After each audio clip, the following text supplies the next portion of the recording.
We have got an incredible guest on EP Live today. I loaded up SSX 3. It's one of the first games available on the backwards compatibility program for Xbox One. That just blew my mind. So I loaded it into my Xbox One X. It was beautiful on my TV. And I loaded up the credits and I saw Steve Rechtschaffner is the executive producer of this title. And I went, I know Steve. I should talk to Steve about his time on SSX 3. And here we have in the studio Steve Rechtschaffner himself. How are you, sir? It's great to have you here. Great to see you, Victor. It's been a while, but you don't seem to have changed a bit. Well, I thank you for that. That's very kind. I am very fortunate that I'm able to play lots of games, and I love this industry so much. And I love that freaking franchise that you built for us. But you know, I know I went and I visited you guys at EAC a number of times. You worked on NBA Street, and you worked on. Did you do all of the SSX games?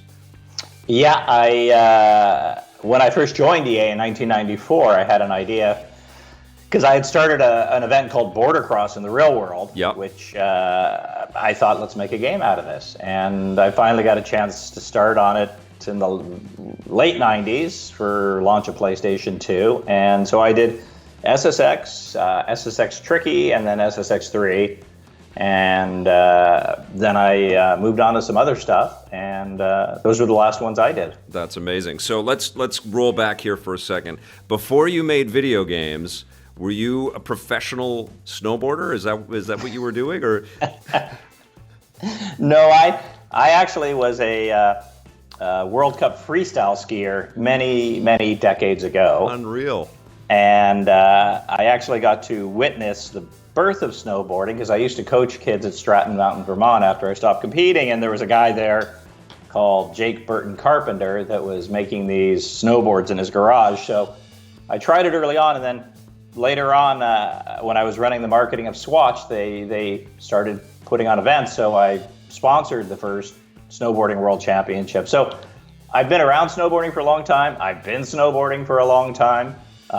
But if you saw me snowboard, I'm about the farthest thing from a professional snowboarder there is. But you were a professional athlete, a professional skier before all of this. Freestyle skier, yeah. That's incredible. So it sounds like you've had a bunch of careers before and after your time with Electronic Arts. But tell me about, because 1994, that's Sega Genesis era. That's pre-PlayStation. Oh yeah. Yeah. So EA was not ready to make SSX back then when you first pitched them. No, not even close. When I joined, I had met Don Matrick. He had just sold his company, Distinctive Software, to EA, yep. And they started what became EA Canada. And my wife really wanted to move home from Los Angeles to Vancouver. Okay. And so I said, sure, if I can find a job. And I met Don, and I said, I like video games. I don't know if I can make them, but I can make TV shows and I can make advertising. So, and luckily, back in the era of the Genesis and the Super Nintendo, you know, you had a 6 or 7 person team at most, and it was a much easier time to learn than it is now. So my first games were, I worked on FIFA 94. Unreal. Those, which was fun because the FIFA team was just starting the first 3D sports game with FIFA 3DO, and because I had directed a lot of TV commercials and sports, I knew how to think about cameras and showing coverage and telling stories. So it was a very fortuitous time to get involved with games. That is awesome. And so you saw the advent of 3D technology. You mentioned the 3DO, but you also saw the PlayStation. And did you walk into Don's office every year as technology? How about SSX? Hey, how about SS? How did that eventually? Well, there used to be this really cool rule at our studio, which we used to call it silver bullets. So if you made a game and it was a hit, you got a silver bullet so you could try something new on your own. Mm-hmm. And so after working on FIFA, the only major sports game we didn't have was a baseball game.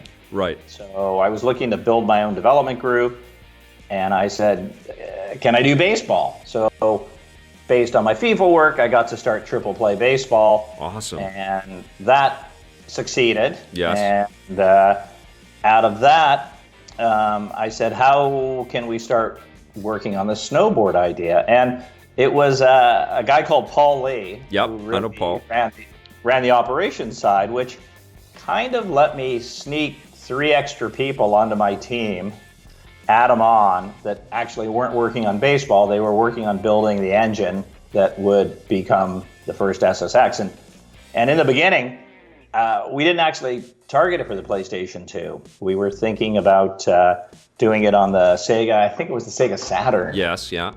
And that didn't turn out to be powerful enough. So we were just guessing. We were doing it all on PCs. We were guessing what we thought the technology could do on the PS2. And when we finally showed it to Sony, they flipped. Yeah.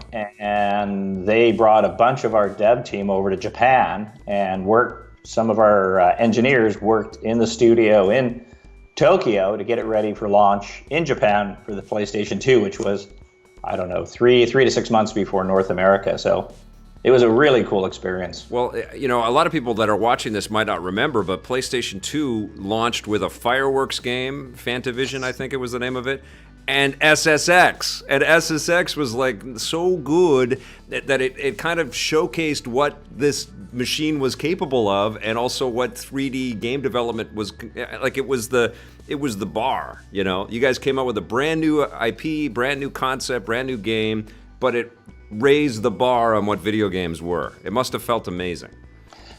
It did feel like an amazing accomplishment for the team. And the thing I had learned from doing a lot of different things is people always want to do something or see something they've never done or seen before. Yes. And we really believe that if we could be there at the launch when you have fewer choices, you know, if we were out and there was 100 games out, a lot of people wouldn't buy a snowboarding game or even try it. But we never built it as a game for snowboarders. We built it as an arcade action, really over-the-top entertaining racing title that anybody could enjoy. And because, you know, there was, well, I mean, certainly at a 90-plus rated game, there was only 1 or 2 choices in the beginning. Yeah. And so people gave it a try. And like a lot of reviews at the time started with, I never thought I'd play a snowboarding game, but. So, you know, I have a story on SSX. At the time, I lived in a place in Richmond here, just outside of Vancouver, and we had a big basement, and so we filled the basement with a projector because we wanted to have like the movie theater type of experience. And eagerly anticipating the launch of that PlayStation 2 because it had the built-in DVD player and everything. I was like, oh boy, this is the all-in-one machine.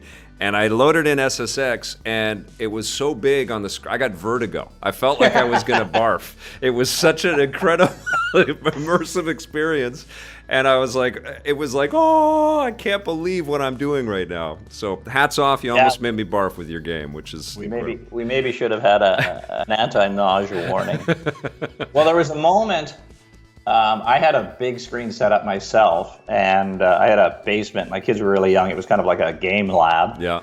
And when the game was complete, I was playing the Gold Master downstairs on a test box. And I don't know if you remember, but in the original SSX, you beat all the courses, and then it unlocked this thing called Untracked, which nobody knew was there. And it went from this really great kind of electro music to all of a sudden this really ethereal music. And all of a sudden you're just at the top of a mountain with nothing but powder. And I had almost kind of forgotten about it. And I got to that on this big screen. I wouldn't call it a religious moment, but it was inching in that direction. That's awesome. And so you followed up SSX with SSX Tricky, and you guys got to tune everything and add, you juiced it all. You made it much more. There were more flourishes. I just remember just like the visual stimulation in Tricky was outrageous. It was just crazy. But it kind of followed the design formula of the first SSX pretty much, right? It wasn't a huge departure from the way that you had structured the original game. Yeah, originally we just thought it's a Christmas later. There's a lot more PlayStation 2 owners out there. How do we make it revitalized? We did a lot more work on it than we thought we would. Yeah. We built couple of new courses. We really redid all the courses. We added the trick system, which was the big thing, and then redid all the courses so you could do freestyle competitions on them. But yeah, it on the surface, the structure was very similar to the original SSX. SSX3, which is what we're playing right now. Blake, can we show any of the footage? Yeah. SSX3, which is what we're playing right now, is so much more than that, though. And I have to be honest with you, Steve, it took me a little while, and our regular viewers know this. Like, when it came out and I reviewed it, I got early code, and I was like, okay, this is great, it's cool, but it feels very much like the SSX games that I had played, but it really isn't. And I didn't really clue into that until I couldn't put it down. I kept going back to it. And the game, and I had to apologize. I actually apologized on the show. I was like, I called this too soon. This game got its hooks into me, and I can't stop playing it. And it's unabashedly my favorite snowboarding experience of all time. It's an incredible game. But you guys went kind of open world with this whole idea. Like, it takes like half an hour to go from the top of the mountain to the bottom of the mountain. When did you guys decide that was the right way, and that the way that you guys are going to develop SSX3? Well, that idea of creating the perception of an open mountain was there from early on, and we had an amazing technology team. There were kind of if I can make a Beatles reference, there was a Lennon and a McCartney. Mm-hmm. So on SSX3, Mike Rayner was leading on the technical side for the game and the gameplay and the implementation. But there was also a guy named Jon Spencer who had been involved since day one. He was the one that created the original physics for the snow and differentiating. I mean, we had 16 different kinds of snow early on. And my whole thing has always been about big concepts and then challenge really great people to see what they can do. And Jon, early on we kept talking about how do we make this an open world experience? How do we do that? How do we stream it in a way that's seamless? Theoretically, we did what people thought you couldn't do at that time. Right. Have a 30-minute, all new content coming at you experience. So the intersection point between Jon and between Mike eventually led to the ability to do that. And it felt right because it still embraced what we knew people wanted. I mean, I've played pretty much every snowboard game that's come out since, and while I appreciate the openness of an exploratory open world experience, I think of these games like pop songs, and we made very well crafted pop songs, these courses, and they're hard to do right. Yeah. And they're hard to get the right rhythms and the right pacing, and as soon as you completely open the world, it becomes a lot looser. Yeah. And while that's a very interesting experience to itself, it's different, right? It's anyway, so trying to meld the two together so you had the intensity and the pacing and the rhythm, yet you could put it all together. It just really felt like it was a way to make people believe that they were actually on these big mountains and having this big experience, which is underneath everything. It was that fantasy of, I'm out there, I'm really doing this, and I'm doing amazing things. And even, the idea of how we looked at weather, up on the highest peak, just whipping you around. And it that was very much inspired by, a snowy day up on top of the peak at Whistler. It's awesome. That's something we wanted to convey to a larger audience. The idea of Vancouver being so fundamental to the core games too is really like like the spirit of our city and our mountains is in these games. And was that something on purpose, or is it just because you guys all went to the hills and you took inspiration from it? Well, our core team. There was over 100 people working on SSX3, but the core team, on the visual side, on the audio side, on the gameplay side, on the course design side, were largely people from this area. So even the music, was influenced. Johnny Morgan, who drove and created some of the music, but drove a lot of the feel around the music. On the visual side, the team, Andrew, Murphy, and the other folks that were designing the courses, Andrew had actually been a professional border cross racer. Wow. And he had done a lot of, high alpine snowboarding, and, him and the other parts of the crew, they were all influenced by things going on around here. But also, you race courses like in the earlier games, like Metro City Meltdown or Aloha Iceberg. They're clearly not Vancouver. Although, what's funny is we're most of us are still really close and connected, and lots of the people that worked on the team have gone on to make amazing games on their own. And but it's amazing watching what's happened in the real world of action sports, where back then having people do triple rotation, twisting flips off jumps. People said to us, that's just so unrealistic. That'll never happen. Yeah. And having giant grandstands and bleachers and all these things, that just doesn't feel like something snowboarding will ever be. And it's funny because you see that in the real world now. And, it would be very interesting to do a new SSX today and say, okay, how do you make something fantastical on top of? I mean, we saw the Olympics. In my perception, I think slopestyle and halfpipe stole the Olympics. They were the most exciting things I saw. And with 10,000 people watching, how do you ramp up from there? Yeah. So not only did SSX, it's 15 years old, by the way, Steve. Wow. Can you believe it? Like, you see the copyright 2003 thing pop up when you load it up, and it's still unbelievably fun and so hard to put down, so addictive. But not only did the game influence other games, and you and I talked a little bit about how the Burnout team took inspiration from it, but you're right. I think the real world and the real world sort of sports, community looked at that game and said, wait, why don't we juice our presentation out? That must make you feel pretty damn good. Well, I don't know if they were that influenced by it or were just all tapping into the same inspiration. Yeah. But I mean, one of the cool things about making games is it's a lot easier to create something in the digital world than the real world. Yeah. So, I would like to believe, directly or indirectly, we had some influence or led to some inspiration. But for sure, the funnest part of it was just being able to do it at the time and then see it come together. And, I mentioned to you earlier, I picked it up and played it about 9 months ago for the first time in well over a decade, SSX3. And, the creator side of me saw a bunch of flaws and things I wish we had done differently, but that went away really quickly. And I was just blown away by some of the moments in the game. Yeah. And just thought, man, the team just did an amazing job on this thing. And so many different ways. What you hear, what you see, what you feel, even what you feel emotionally in some of the moments. It's like, to me, as a fan, it's like a masterpiece album that still is one of my favorites. Well, we've seen,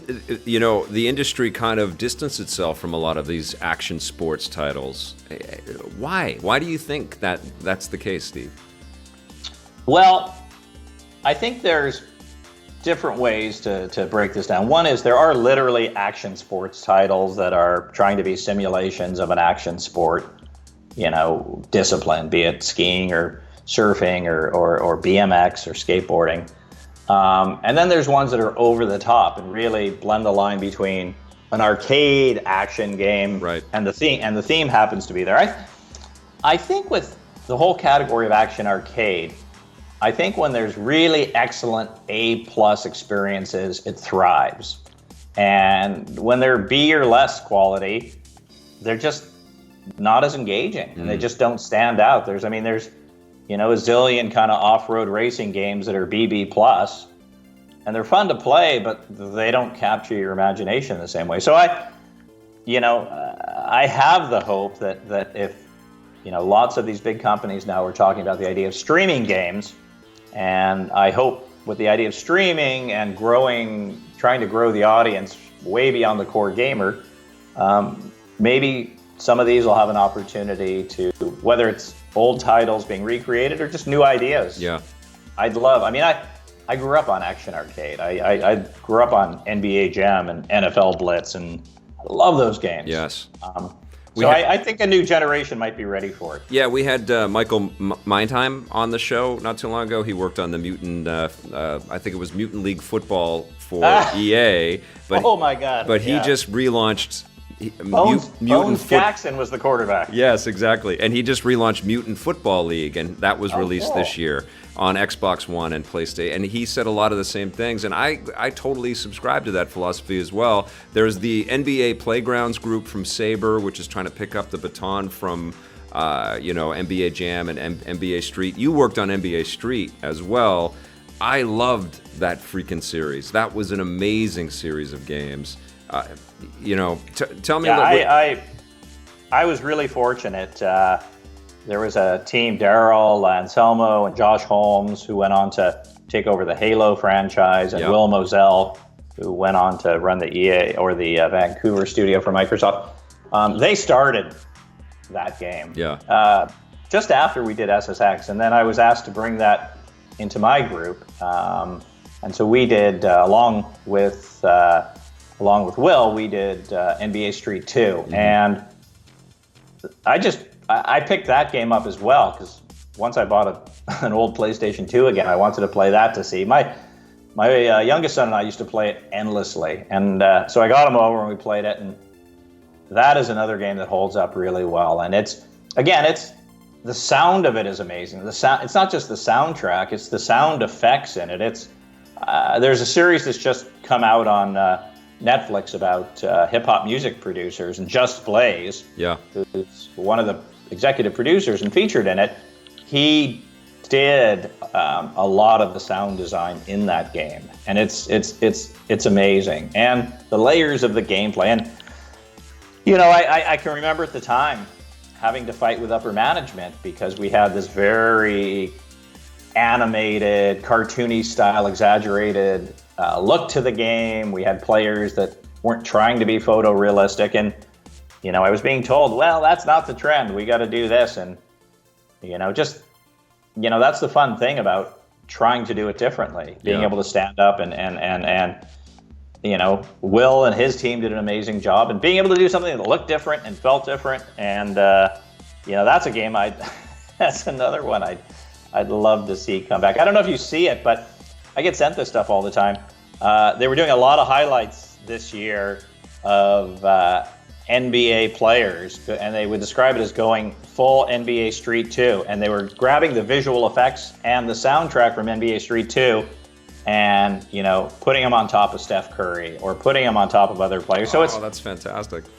Yeah, it's very cool. Yeah, Steve, I mean, honestly, thank you for being a part of those games because they are incredibly important. When we were talking offline, it's like I don't want to come off as two cranky old guys that are talking about the glory days of games, but it does feel like what a missed opportunity, And I'm very appreciative of Xbox having this backwards compatibility program, and I wish the other platforms were doing the same kind of thing as well. But it does seem like here is an opportunity to dive into a catalog like this, and honestly, I don't know what EA is doing, just holding back here with these amazing titles, and to bring us new material. So my hope is that people play SSX 3 because it's sitting right there. You can buy it or you can pull out your copy from the shelf and play it.